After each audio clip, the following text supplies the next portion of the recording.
Hello friends, greetings to you in the name of our Lord and Savior Jesus Christ. Once again I welcome you to Marthoma Sunday School Samajam's online class. The title of today's class is I Am Because We Are. And the aim of the class is to understand the importance of our culture and society in making our life meaningful. So let's begin with a word of prayer. Gracious God, we thank you for all the possibilities you have given us to study your word, even amidst this pandemic. Lord, prepare our minds to understand today's lesson and thereby understand your purpose for us. In Jesus' name we pray. Amen. So friends, today the title of today's class is I Am Because We Are. Friends, there are n number of people who mold us and help us to grow, especially our God and our parents. But there are also other people in our society like teachers, priests, friends, neighbors and others who play an important role in our formation.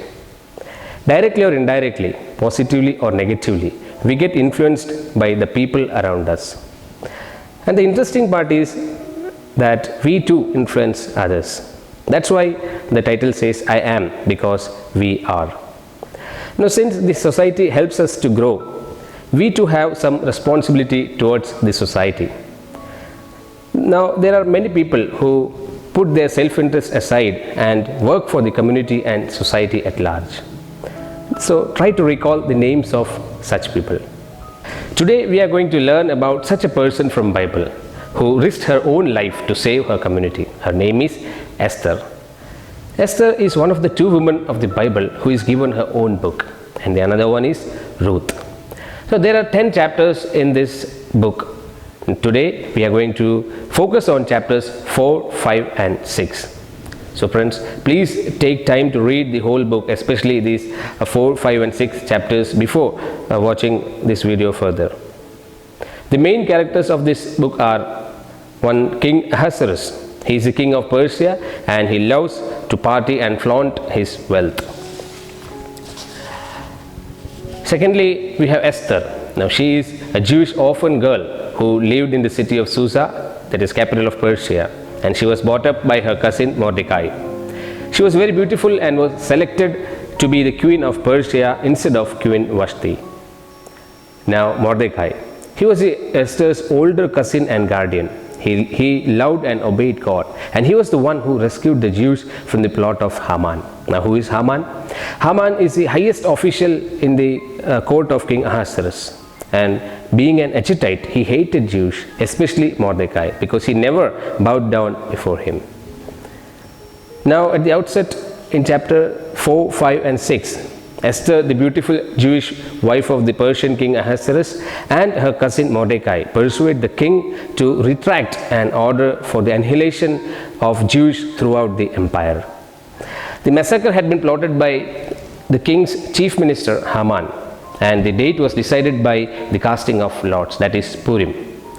So in the end, Haman and everyone on his side fell into their trap, and Jews to the date celebrates the Purim festival as a reminder of their redemption. Now when we read detailedly into this chapter, we find that Mordecai gets distressed by the news of Haman's plan to kill all the Jews. So he goes to Queen Esther and asks her to intercede for her people. But Esther reminds Mordecai that going to the king without being summoned would mean she would be put to death. But Mordecai sends her the final message, and who knows but that you have come to your royal position for such a time as this. So Esther recognizes her position as God-given and risks her own life willingly for her people. So she declares a fast for all the Jews. So everyone fasts to save Esther and all the Jews. And friends, in the end, Jews got saved from the massacre due to Mordecai's awareness about the politics, Esther's will to risk her own life, and the dedication of Jews who all fasted together. Now there are many such people in our society. Recently in the news we heard about a Jesuit priest and human rights activist named Stan Swami.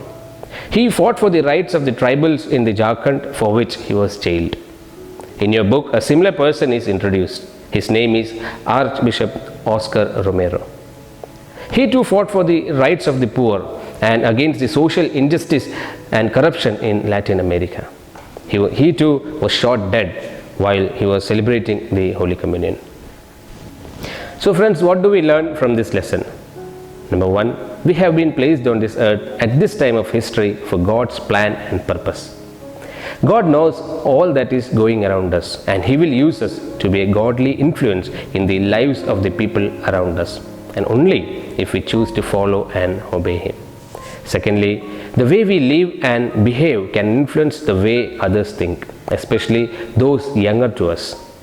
We always see younger children, especially our siblings, imitating what we do. When we take a strong stand and walk away from bad activities and bad company, our true friends and our siblings will follow us in the same path.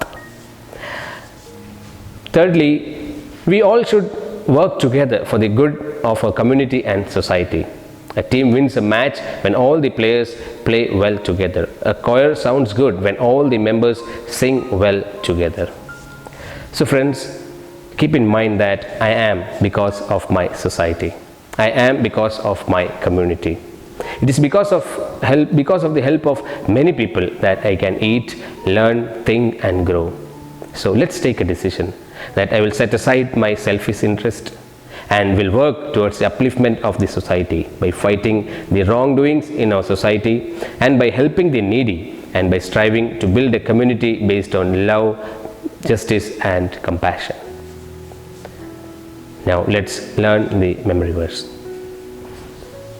For if you remain silent at this time, relief and deliverance for Jews will come from another place, but you and your father's family will perish. And who knows but that you have come to your royal position for such a time as this. Esther 4:14. Now let's learn the memory verse.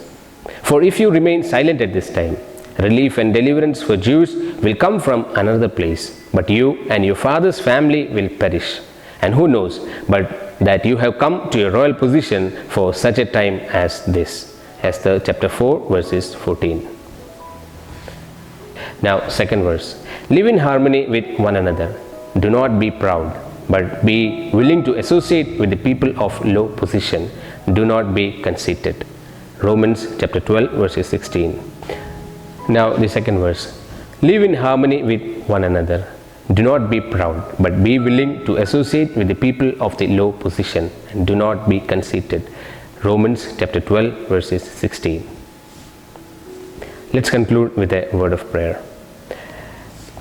O Lord Jesus Christ, help us to fight the evils in our society and use us to build a community and society based on justice, love and compassion. In Jesus' name we pray. Amen.